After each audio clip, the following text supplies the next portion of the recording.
You can see that sign faintly through the fog here in the Campbellville area, where Mother Nature continues to really not cooperate as far as the weather goes, forcing the cancellation of our races yesterday on what is always a very popular matinee program for the Boxing Day card, kind of wreaking havoc on a bunch of the harness tracks yesterday with the raceway in London, and also, of course, south of the border in New Jersey, the Meadowlands as well, forced to cancel. But we're back at it tonight, although, as far as that snow that we were getting yesterday, they're cleaning that up here. Things looking pretty good out there other than the fog and sort of some mist that we've got going on. But the show goes on. We've got 12 races as we welcome everybody back. Chad Rosema here in the booth. Hopefully everybody enjoyed a great Christmas and some time with friends and family, and continue to enjoy the holiday season as we wind down on the 2025 year. We've got tonight, tomorrow, and Monday before we get a few days, and then back at it on January the 2nd, next Friday, for our first card of the new year in 2026, and a new post time too of 6:15. But for now, we're still at the 6:35, which is in about 45 minutes time. In studio, Randy Waples, John Rollis standing by. They've got plenty to talk about, including all the money opportunities here tonight. 'Tis the season for giving, and we've got lots of that with plenty of carryovers and a mandatory payout. Let's get you caught up with the changes first. Race number 1 to start the early pick 5, guaranteed at $75,000, and it will be seeded with a carryover, $53,000 plus. We've got a scratch in the opening leg of number 7, Listen Lindo. Judges scratch, take out the 7 in race number 1. Already over $31,000 in that pick 5 pool. Race 2, number 1, National Tiers, not missing any chart lines. Chart lines are up to date on the 1. Early pick 4 is underway in race 3, where number 3, I'm a Cute Little Stalker, will add blinkers. Open the blinkers on the 3, I'm a Cute Little Stalker. James McDonald will drive the 4, Speedy Dancer. Put J-Mac in the bike on the 4, Speedy Dancer. And scratch number 9, Deal Speed. Judges Transportation. Race number 4, pick 6 gets underway, and we've got a carryover into there as well. Just over $7,000 will seed that pool. No changes in the opening leg. Race 5, no changes. 6th race begins the mid pick 5. 3 pick 5 opportunities. No changes here in race 6. Tonight's 7th race, all clear, no changes. Race number 8 to start the late pick 5, no changes. Tonight's 9th race, starting the late pick 4, all clear. Race 10, the 3, Matt's Bank. Judges scratch, other, the reason. Judges scratch, a 3, Matt's Bank in race 10. The 11th race, no changes. Race number 12, Jackpot High 5, mandatory payout. So $199,000 plus is going to seed that pool. All the takeouts already gone from that. All the new money wagered will have just a 15% takeout. Plenty to go around if you can put together the top 5 finishers. There's no changes at this point in that field of 12. Looking forward to that. A great card ahead, ladies and gentlemen. 42 away from the first of 12 on this Saturday holiday program. Good luck with all your wagers. Downstairs we go. Here's Randy and John. The Woodbine Mohawk Park Racetrack is located within the traditional lands of the Mississaugas of the Credit of the Anishinaabeg peoples and the Haudenosaunee, on whose traditional territory we meet. Mohawk, our namesake, is one of the Haudenosaunee nations, Kanyen-Kahaka, meaning the people of the Flint. This territory is covered by the Dish with One Spoon Wampum Belt Covenant, an agreement between the Anishinaabe and the Haudenosaunee to peacefully take care of the land and resources around the Great Lakes. Woodbine Entertainment is honored to care for this land, our human and equine athletes, and provide a place to race responsibly that offers a meaningful way of life for thousands of Ontario families. Miigwech, Niawen, Kanaskomitin, merci, thank you. Campbell still the best, 19 in a row. Campbell down to the wire. Amity Chef wins the Simcoe Stakes. He's big, he's strong, and he has got it going on. Top 25, Canada's horse. Some reach somewhere. Yeah, motivated on focus. There, rough and pacing. This is the moment. Gotta one on my opponent. McWicked on the outside. Gotta get it the mindset, gotta put it in motion. You gotta be kidding me. TCI wins the million. Game time that I'm coming in Lean back, get your picture taken. Crowning moment on Canadian soil for Bulldog Hanover. Motivated on focus. A late push from Confederate. It's my show. Wins the big show. This is the moment. Welcome back, everybody, and happy belated Christmas as we get set for a Saturday night evening of harness racing action. Alongside me is my Coastal Hall of Famer, Randy Waples. And Randy, we were excited about that card yesterday. Unfortunately, Mother Nature had other plans. Nevertheless, we're going to come into this Super Saturday, what I think is going to be a great card and great wagering opportunities. But it was nice to have a few days off to just recharge. I feel pretty fresh tonight. Yeah, well, you should. You've been doing a lot of travel and, a lot of work. The Red Bulls help. Yeah, I would imagine, yeah. No, it's nice to get back at it, and it's nice, the card that they put on tonight. It was nice that they got us all those carryovers. The last time that we did race, which would have been, Monday night? All these carryovers came through. So, yeah, it'd be interesting card tonight. And we got that big mandatory payout in the last, which is always, always seems to put together a good bet when we have a mandatory payout in the last race. Always, always a good wagering opportunity for sure. But I'll tell you what, this is the best field I think that the race office has ever assembled for the mandatory payout, at least that I can remember for a long time, because we've got the top pacing mares basically on our circuit to close out this program in what is a carryover of just shy of $200,000. So you could go several different directions. It's honestly going to come down to trip. I think you can maybe take some horses out by virtue of where they drew, but man, what a field we've got in the finale. It is the Fillies and Mares Open. Yep. It's just missing one horse. One horse, that's it. So you are definitely looking at a Mares Open race. All the competitors in there, they're all Mares Open style. They're all ones that have won that thing at that level, but there's not going to be any grit and grace tonight. No grit and grace. One who just overpowered them last time out, right? I mean, she was large and in charge, but again, really talented group of filly and mare pacers there. But that's not the only carryover opportunity we have. We're going to kick things off in race number 1 with a carryover as well, a pick 5 carryover, and we've got the pick 6, Randy. So we mentioned Super Saturday. This really is a Super Saturday because we've got carryovers from race 1, race 4, and of course to close things out in race number 12. I found these some of these races to be awfully tricky, especially the early pick 5. Ultimately, I decided to land on this 2-year-old gelded son of Stay Hungry, one that's going to be entering Gary Murner's barn. Was a purchase there for Dr. James Shive, and this is one that I ultimately just said, I'm going to land on him by default because I liked what I saw enough in that qualifying effort. Can't say I loved it, but I liked enough what I saw in that qualifying effort to side with this guy in the opener. I'm curious to hear your thoughts. I'm going that route too, and my biggest thing is that I don't really like anybody else in here. You know what I mean? He's just coming with the one qualifier. He's not, he's got the rail. It's not really a horse that I would normally jump on, but the qualifier actually showed a little bit more than what a lot of these other horses have shown to this point. Recent purchase. So heading into a barn that's been doing really, really well, Gary Murner's barn, and he picks up the leading driver. So I guess a lot to like about him. Let's take a look at that qualifier, and then maybe you guys will like him out there too. But this is a really, really weird kind of a race. And the 7 horse, Listen Lindo, this horse was playable in here, John, but he's going to be scratched. The horse that I didn't use in this race that I really kind of wanted to is the 9 horse, All-Star Commander. I think that this guy's, coming up with some nice kind of efforts here. They're getting a driver change tonight. They're going to go to Travis Henry, but I thought he's raced good in both of his races for Spence. And here we are with this horse in the first race. And, again, I'm not even saying that I really like the qualifier, to tell you the truth. I don't really know if I really enjoy the way that he's moving right now. But what I do see is that he's got lots of go.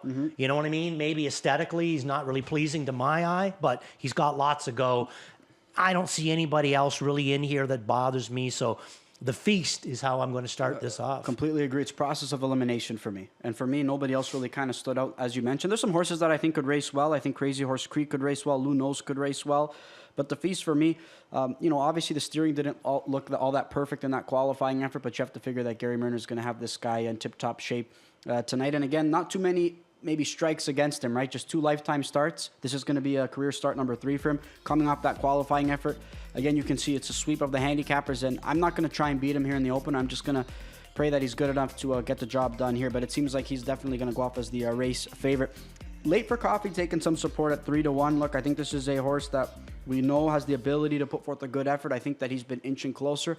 I still haven't seen enough for me to say I'm going to use him on this pick 5 sequence or factor him in as a big-time player tonight. I agree. I think he's a horse that's slowly working himself into a better situation. Now, that being said, the 7 horses scratch, which moves him down a position, so now he's in a field of 8, and he picks up McNair. Now, to a lot of people, that isn't going to make that big of a difference because Jody's drove him before. Tyler Borth's been on him. James has drove him for his last 2 starts, but their style isn't the same as McNair's style. He can get a lot out of a horse first time asking. Not to say these other guys can't either, but he somehow or another does it in a different sort of a way. So I look at him as being dangerous, just being switched to Dougie tonight, but not dangerous enough that I'm going to put him up on top of the 2-year-old from the rail. Tell you what, a horse that I thought intrigued me in his most recent effort was Tonino.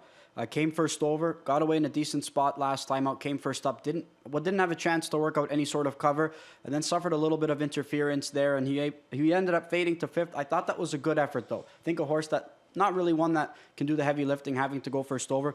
He's taking some support. He's intriguing to me in here, but I needed to try and cheapen out this ticket a little bit, and I didn't want to go more than a single because I do think the one's the most likely winner, and I'm just willing to put all my chips in on him to kick things off. But again... You singled? I singled him. Me too. I can't say I'm in love. Again, that qualifying effort was good enough for me to back him. I can't, like I said, I can't say that I love him, but is there anyone in here that kind of entices you? I know you've got the 5 here underneath. I actually don't mind the 5. Okay. My only problem with him, though, is I really don't look at him as a win candidate. I do look at him as being able to come up with a big race and, getting onto the ticket, but I don't look at him as a win candidate. I wanted to see more pop when he cleared up the inside, right? Yeah. I was waiting for that room to open up, and once it did, he didn't have that same level of pop maybe that he should have given the trip. But look, he's got a good draw to work with, and he can put himself in a pretty good spot, and I think that counts for something here in the opener. We're going to move on to race number 2. We've got a field of 8 going postward here, and we've got some more pacers, and the 7 horse moving on over. Look, this guy has just been motoring home in his last few tries when he stays at it. He did make a bobble last 2 starts back. Look, what you're going to get from this guy is a lot of speed, especially late in the mile, but you need to survive those 2 turns, in my opinion, because he struggles getting around them, and this is not a horse that has shown really gate speed over his last few tries, other than that 10-hole try where Travis Cullen left out with him. Yeah. Look, I think he's the horse to beat in here just based on what we've seen from him. I do think there's a lot of risk involved. I opted to leave him off my ticket. If he beats me, he beats me. But there's plenty of risk at a short price as well. Oh, yeah, no doubt about that. So you left him right off your... Well, yeah, I did 5. I put him in for 3rd. Oh, okay. Well, I have him in for 2nd moving on over. And, I mean, James nearly lost him last week. Yep. So John's not kidding you. This is kind of a dicey situation with him right now. The speed's there, the ability's there, but... We're also dealing with a bit of a slippery track here tonight. We had a bit of an ice storm yesterday. They've worked on it as best as they can, but it's still not, a fast track that I would call it. I'd say more along the lines of a good kind of a track right now, and it might even deteriorate, but at least this guy is in early. So moving on over, I look to beat him too, and I'm going to go Aaron Wood Big Mac in here. I find this horse to be quite interesting. So he races here on October the 20th, makes a break coming out of there, was taking no support in the odds whatsoever. And then he misses a month. Comes back November the 23rd, so a month and 3 days, I guess, with an okay effort. Finished 6th in there, but didn't do a whole lot. Then he misses another month and comes up with what I thought was a really, really good effort. And now we're getting him on a good rotation. There's no month in between starts. Now we're getting him right back. December the 20th on to today. So I'm going to take a chance with this guy. And I love that last start. I love the fact that he's had 20 starts this year and 9 times he's been top 2. So almost half of his starts he's been in the top 2. He knows how to race, this guy. But, seems like maybe a little lacking in the brain department. I would have to look at it that way. He's made a couple of breaks coming out of the gate. He's a McWicked out of a Leader Bayama mare, but he was a $30,000 purchase too. So I think that there's a lot to like about this guy, and that's the route that I'm going to go. Aaron Wood Big Mac. I should have double checked this, but if I recall, I believe that John Pentland did have this guy in his barn at first, and then Tim Myers took over training duties. Not the cleanest gated horse whatsoever, but I tell you what, their speed and talent. And I think Tim's done a really good job with this gate, especially earlier on, because this was a horse that struggled leaving, would put in steps, and then he started developing confidence. Anthony Hahn, I believe, was sitting behind him, and he started leaving with him in some of those efforts, and he's gotten a lot cleaner gated. So we can see some breaks on his page, but like you mentioned, that was a good effort off a month. you have to figure he's going to be able to take a step forward here. That's why I elected to use him on the pick 5 ticket, but I went to National Tier. Another horse who doesn't have the cleanest gait, doesn't always pace the smoothest, but there's speed there. Oh, yes. If he can piece it together, there's lots of speed. And I think this is a really good spot for him. So hoping that National Tier can put forth a good effort, because I think that he's going to be a big-time win candidate here. But look, moving on over, like I mentioned, he's the one to beat, but you want to try and find some favorites that are susceptible to getting beat, and I do think moving on over, he can beat himself without a doubt. And you mentioned the track. That's going to play against him, I'd say, tonight. Yeah. Would this be a race where, I mean, we've talked a little bit about the gate problems with moving on over. Obviously, Aaron Wood, Big Mac had a bit of gate problems as well. The horse you like, National Tier, we know that sometimes he has gate problems. Is this a race that we should be looking at Gansby? You know what? You never know. He's improving, right? We've seen Mike Whalen. This is a horse that deserves more than one win lifetime. 100%, and he's putting himself in pretty good spots, putting forth some pretty good efforts coming back to the big track. Look, he's running out of racetrack in those efforts. He might appreciate coming back to the longer stretch. So I think you're onto something. Again, with some horses that are a little bit tricky to trust, why not use some horses that are a bit safer gate-wise and can maybe pace throughout, especially on a slippery track? See, that's what I mean. That adds another dimension to this pick 5 sequence that makes it even more tricky, and I already think it's a tricky sequence. Oh, yeah, no doubt about that. All right, there's our thoughts. Race number 2. We're going to move on to race number 3. That also kicks off the early pick 4. We're going to be scratched down to a field of 8 in this contest, and Booker Sealster, the rail starter, one that I liked last time out, and Dougie worked out a picture-perfect trip. Unfortunately, he was just locked on that line pretty bad the moment he cleared. But there's another one in there that I liked quite a bit, but the last time that he competed, I believe I was at the Meadowlands, but it wasn't a horse that got put in play whatsoever, but a horse that I thought raced sneaky good, and that's All-Star Cheez-It, one that I'm willing to go back to tonight. Yeah, me too. Okay. Yeah, we're both going to go on to All-Star Cheez-It. Now, my thing with All-Star Cheez-It is this. So December the 1st was his first start back here, and it was a good one. Now, you explain this to me. You're a little bit more of a handicapping guy than mine. So he has the 9-hole, December the 6th, moves forward the whole time, last quarter in 27 bid. Look at his odds, John. 226 to 1. Now his very next start, 7 days later, he comes back to this track, and now he's bet down to $3. Somebody liked him that first start. I liked him.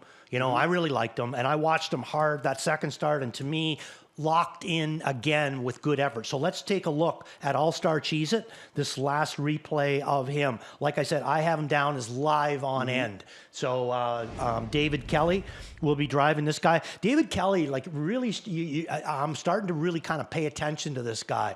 I like kind of the way that he does his business. I like the way he sits on a bike, and I like the way his horses race, and he's smart out there too. He doesn't overdo it in the first quarter, If anything, you could say he's just kind of trying to learn the nuances of it, but he's doing a really good job. But look at the body language on him here.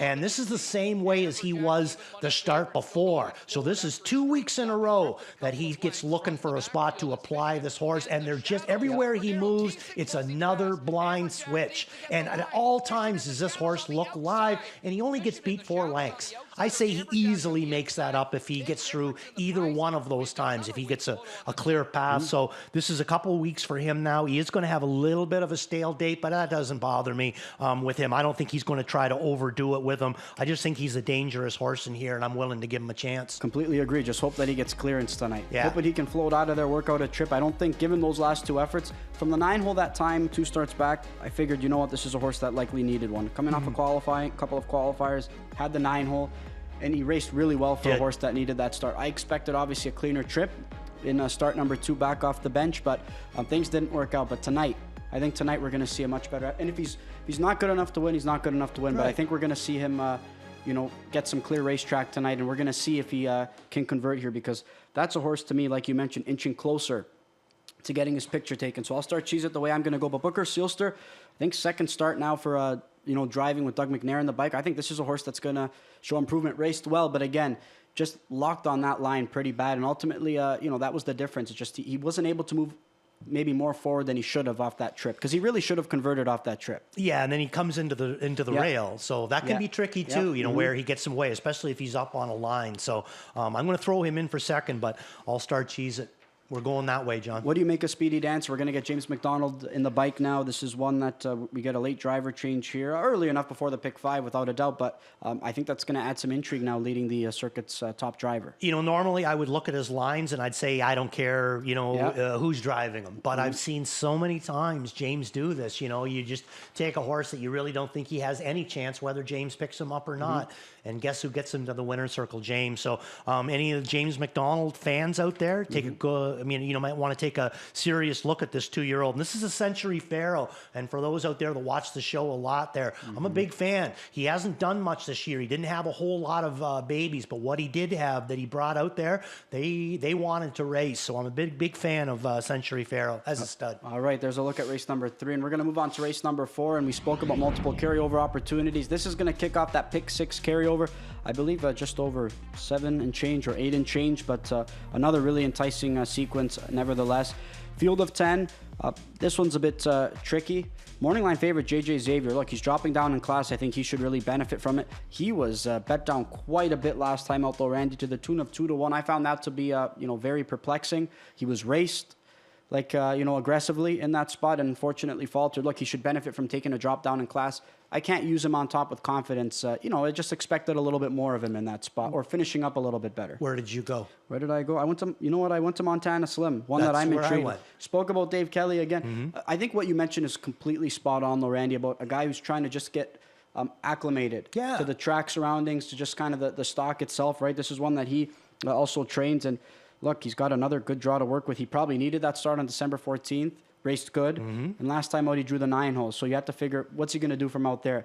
But now that he draws inside, you have to figure he's going to be a big-time player. But you must have loved what you saw from his most recent effort. I loved both of his efforts, but when it started with me was that qualifier. That qualifier was a doozy good qualifier. And then he comes out and he draws the rail. So, I laid off that first start the same as anybody else. He missed some time, shipped here from out west or whatever, raced there November the 1st, qualified here December the 5th. So missed a full month. So I didn't really play him the first start, but I liked the way that he raced. He had good movement on the end of it. So I really paid attention to his next start when he came out. He was on my horse to watch list, but he draws the 9 hole and he was in fairly rugged in there. And I didn't see David Kelly just bombing this guy out of there. But again, he races good. 2 weeks in a row now. So that's 3 starts in a row that this guy has had that I've been a big fan of every time. I have never seen him go a bad effort yet. Now he finally draws inside on a good kind of a rotation. And I am kind of along the lines of John. I think a lot of people are going to be playing the one horse in here, JJ Xavier, but I think he's a beatable favorite if he does go off his favorite. So Montana Slim is the way that I'm going to go as well. I think a horse that's going to take support is Elliott Moose, just by virtue of the class drop. Look, his most recent efforts haven't been sharp. It's a better spot, just not racing all that well. Now, we've seen in the past, though, with this horse coming off some bad lines, good draw to work with, and Travis has rung his bell off the car, and he's left out of there and taken his rival's gate to wire. If that happens tonight, so be it. You have to be cognizant of that, just not one that I can really back with confidence. I'll tell you what, Forefather, one that got handled aggressively last time out. I know he can be a little bit of a handful.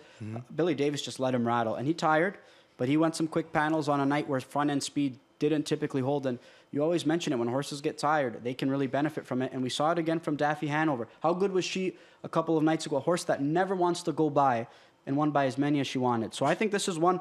I didn't use him on top, but I used him in my pick 6 because of that angle, or something that you've always mentioned. I think he could be sitting on a good effort tonight. I completely agree with you. I love the fact that you're picking up on that angle. And what happened? It's funny that you bring up Daffy Hanover, because who did we have in here the other night to watch her race was the great one himself, Doug Brown, and he said that he had wanted Travis to race her that way the week before. And I said to him, well, why would you want him to do that? And he said, tire her out, make her stronger the next week. And that is an angle. I'm not saying that it's an angle that handicappers use, but trust me, as a driver, as a catch driver, it's an angle that you should know. It's something that I've been more cognizant of since you've mentioned it. And I've seen some pretty good they're not always winning efforts. No.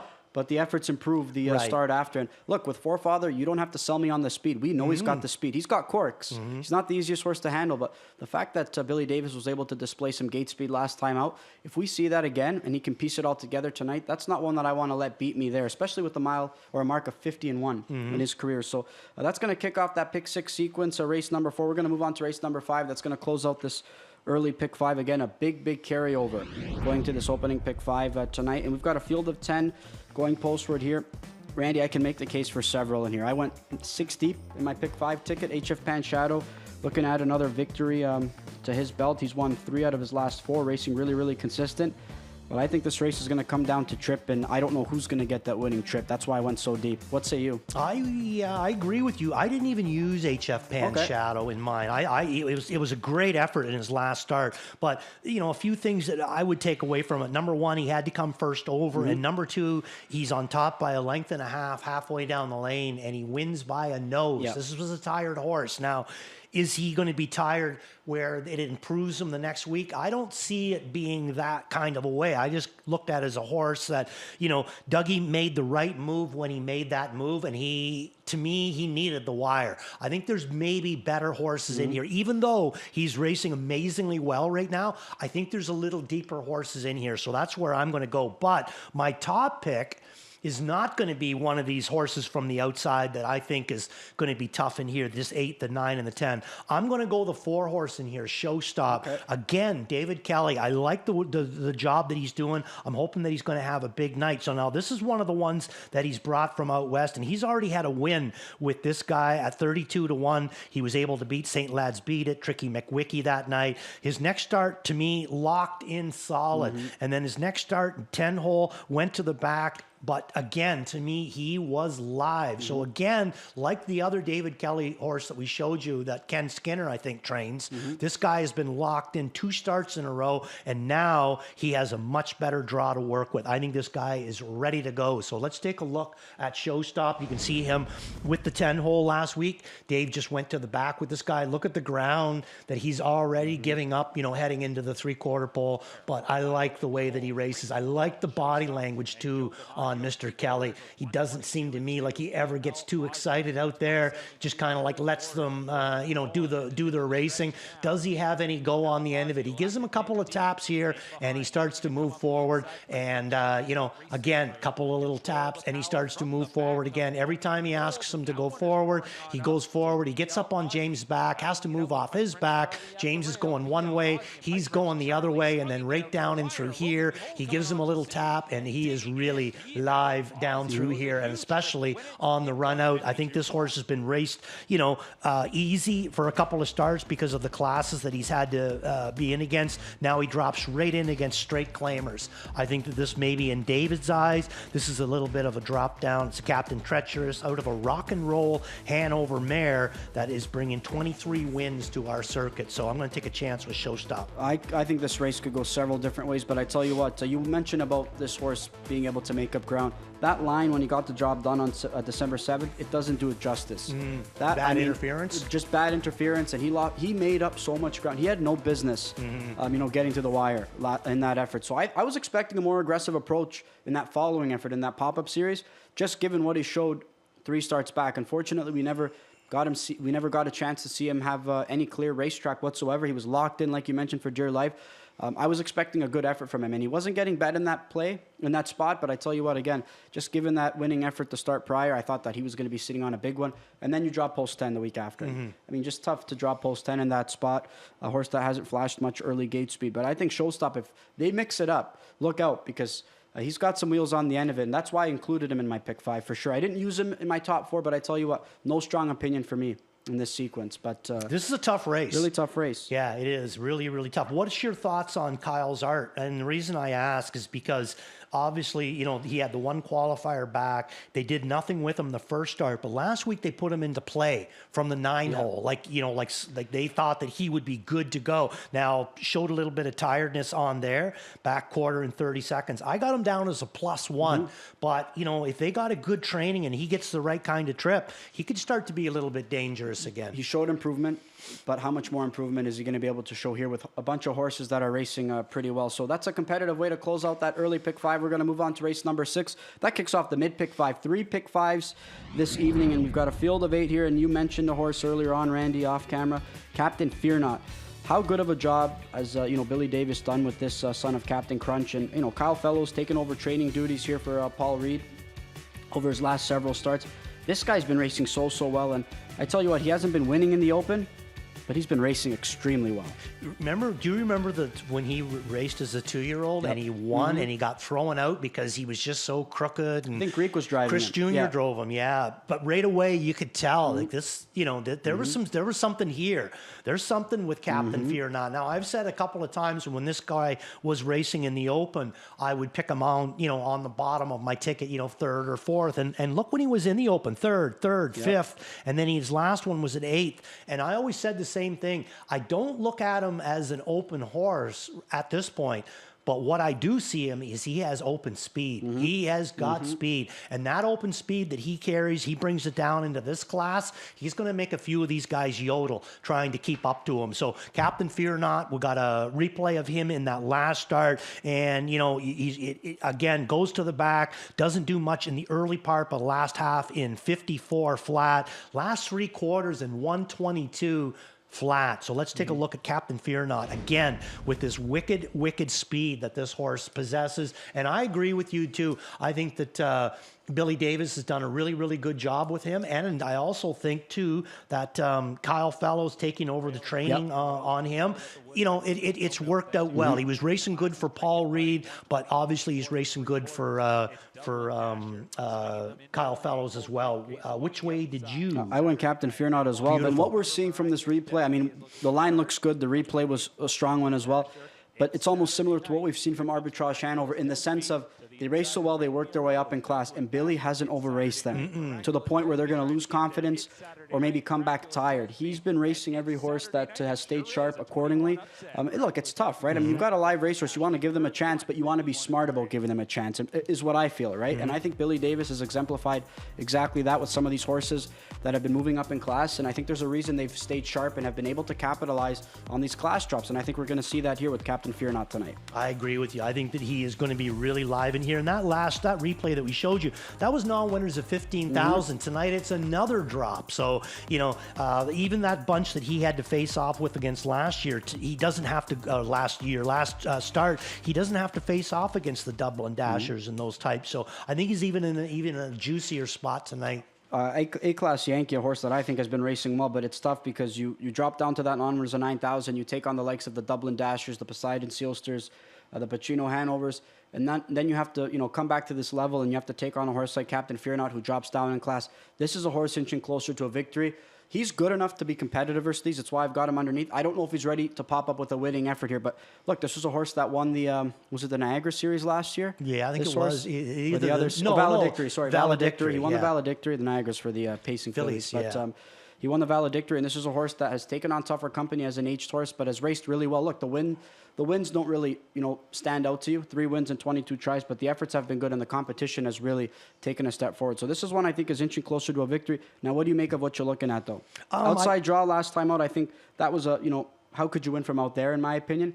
If he's on his game, he can be competitive here tonight. Yeah, if he's on his game. We don't I just know. haven't really seen him to be back to that game. I got him in on the bottom. The one that I'm kind of interested in is early action. Now, are we going to start to see, because he's been racing so good, but now, they got him in the optional 50, and now he's going to be coming to the outside. Is this a little bit too tough for him? Because I really don't see him on the same lines as Captain Fear Not, and I'm not 100% sure if I would put him at the same level as A-Class Yankee, or what you looking at. Yeah, I think a tough spot for him, but again, a horse that's racing well, without a doubt, and good that was form. A sneaky good effort last time out as well. We're going to move on to race number 7. We've got a field of 9 going postward here.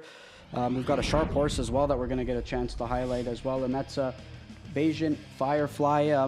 Look, for me, Billy's raced him conservatively in the sense that we haven't seen him leave the car, and he hasn't been getting keyed up, but he's been winning, and he's been working out winning trips, and I think he's going to have every opportunity to pick up his third win in four starts tonight. Yeah, I agree with you. I got him up on top as well. I think he's the one to beat. Liquor Talkin, really interesting start in his last one, but unfortunately for Angie Carroll and Garrett Rooney, he draws the outside. So, I don't know how they plan on racing him. Maybe they plan on coming out of there with him. But if they race him the same and he gives up a little bit too much room to Bajan Firefly, even though he's got that nice kick on the end of it, I think Bajan Firefly can outkick him. Yeah, those big track tighteners, I think that's going to work wonders for Liquor Talking. But a sweep of ones there in race number 7. We're going to move on to race number 8. That's going to kick off that third and final pick 5 sequence this evening, and a competitive field of 8 here going postward. And you and I talked about this guy in his last couple of efforts. We didn't factor him in as a big-time win candidate, but one that we said, let's keep an eye out on him, especially moving up. Bruno, no.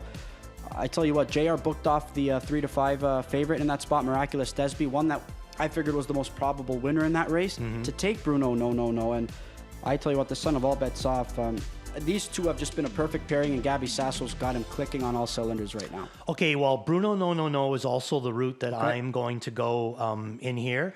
And, this is probably one of the first times that I've put him up on the 3-year-old up on top in a field of like this. This is a decent field, but boy, is he good.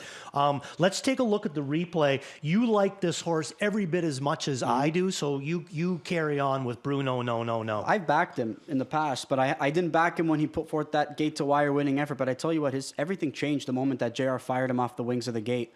And again, as you start making money, you have to take on tougher company and tougher classes. And like you mentioned, it's not easy for every 3-year-old to transition against aged pacers. And he's been taking on some salty aged pacers. Again, look how good this group was. This was the Saturday night race. I mean, these are some really good open pacers. And I think it was the vote of confidence for Jared Plant to say, I love sitting behind this guy. I wasn't sure how he was going to stack up, but I tell you what, check out JR's body language and check out this Colt's body language. He had tons. I think that the difference with this guy was when they put him on Lasix. Oh, yep. That's when, to me, all of a sudden he was Bruno, yes. Yeah, not Bruno, no. I mean, and he's shut down way back there. He's already been shut down for probably a 16th of a mile, you know what I mean? So he's only going to come out of that race full of energy because they didn't make him do anything. Not sure what the plan is for him for the rest of his 3-year-old campaign, or if he's going to race into January, right? Because his 3-year-old campaign obviously going to come to a close, just another week till 2025 closes out. He's eligible for that Canadian Side Graduate Series, of course, so I'm curious to see what they plan on doing with him. Hopefully I get a chance to speak with Gabby Sasso in the paddock, but I tell you what, this guy's sharp though, Randy, but it's a tough group, but I'm going to give him the vote of confidence. He's going to be my spot play tonight. What happens the first time that Bruno no gets to sit in the 2-hole and gets out with lots of room to go? I know he shows sitting in the 2-hole and against Right Mia Rose, and he gets beat a half a length, but Dougie got away from him that time. Like Dougie was on top chop, and so this guy, I mean, his speed is fantastic, and you can see on that replay lots of go in that last start, and we might be able to catch him with a little bit of a price here. Yep, absolutely. And I think I think JR is going to have even more confidence in him tonight. Agreed. Given what he showed and what was arguably a tougher field last time out. So that's race number 8. We're going to move on to race number 12. That's going to close out this program.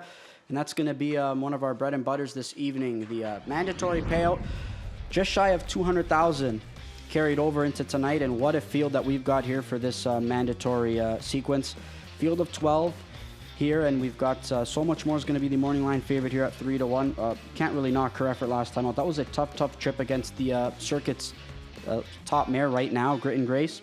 And she's going to have every opportunity to find herself in the winner's circle here tonight. You have to feel like, but look, it's a tough race, Randy. I could go several different directions, and a lot of it's going to come down to trip. So how'd you see this, this race? I look at so much more as being on fantastic form right now. And I mean, she raced good in her last start.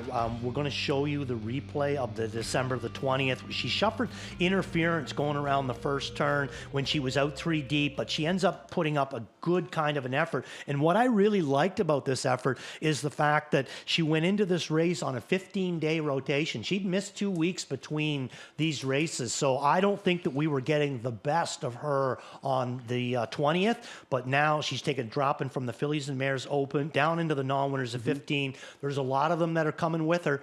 Caviar and Crackers, Angostura, a lot of good horses. Aviana coming down with her style for a mile. But I do think that her form is just deadly good right now. So much more is the way that we're going to go. Let's take a look at the replay for her in her last race. And like John said, not to be a spoiler alert or anything, but Grit and Grace basically blows them out of the water. But she's not going to be in here tonight. No, and Grit and Grace just made that power move Yeah. to the top. I mean, she got away mid-pack, just made that huge brush and was able to draw away from the field.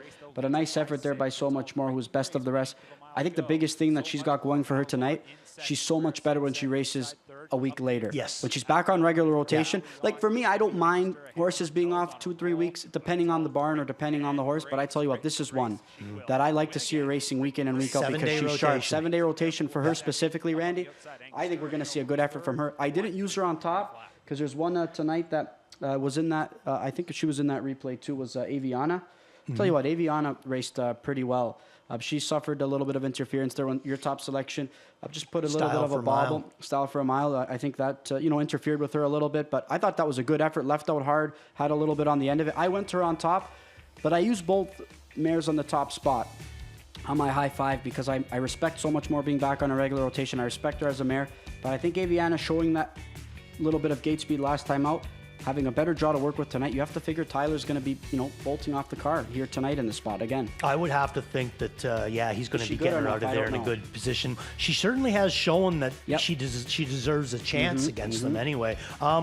What's your thoughts on Trevor going with Angostura over Miss Quicksand, a horse that he's win 2 in a row with? And I mean, let's face it, her form, I know she's moving up in class, John, but she's raced at this class before with, what I would call sort of success. I don't know if I remember winning, a top mare's open, but coming into this non-winners of 15,000, we've seen her in this class before and beating these types, but she's coming in here never any better than she is right now. But yet Trevor had a choice to go with either her or Angostura Hanover, and he elects to go with Angostura Hanover, who was flying on her last start. I think Trevor knows he's going to get a consistent effort from this mare at this level. While Miss Quicksand is sharp, but Angostura Hanover, maybe she's not getting the job done against this particular group or this class, but man, she's been sharp all season long, and I can't blame Trevor for going to this Kyle Fellows trainee, one that has been, again, putting forth a really good efforts. But speaking of this race, this is the mandatory payout. We're going to look at some ticket ideas, though, here tonight. Not going to get any high five thoughts from you here tonight, though, Randy. No, I went heavy on the pick 3s and the pick 6. I'll leave this to you guys. One horse that I didn't use, in the top 3 spot, one that you factored in, I don't know what to make of Telzonero. She's the biggest wild card for me. That's with 2 trailers. Yeah, you're not going to be able to get a seat, all that easily. But I used Aviana and So Much More on top. Look, I mean, sometimes I commit to one horse in the top spot. Tonight I'm going to commit to the to 2 horses in the top spot, and a 20-cent ticket's going to cost $57.60. Century Jamila I'm going to use in those bottom 3 spots. She's inching closer. I don't think she's going to get the job done, but she's inching closer, and that to me gives me confidence to use her. But I feel pretty good about the ones I'm using on top. I just don't know how it's going to shake out underneath. But there's my high five ticket idea. I think we're going to show Garnett's high five ticket idea as well. His best bet's going to be So Much More. So he loves her in this spot. He's going to be going all in on her, and he's just going to go deep underneath. $96 cost for Garnett. I'm not going to try and take any guesses for 5th. He's just going to hit the all button and just hope that he can get a price in underneath. Now, for me, it's an interesting ticket. For me, I don't mind using. I understand that anybody can finish 5th, and that's one thing that I always say to people. It's like it's hard to handicap who's going to come in for 5th, but so many people hit the all button on that last spot.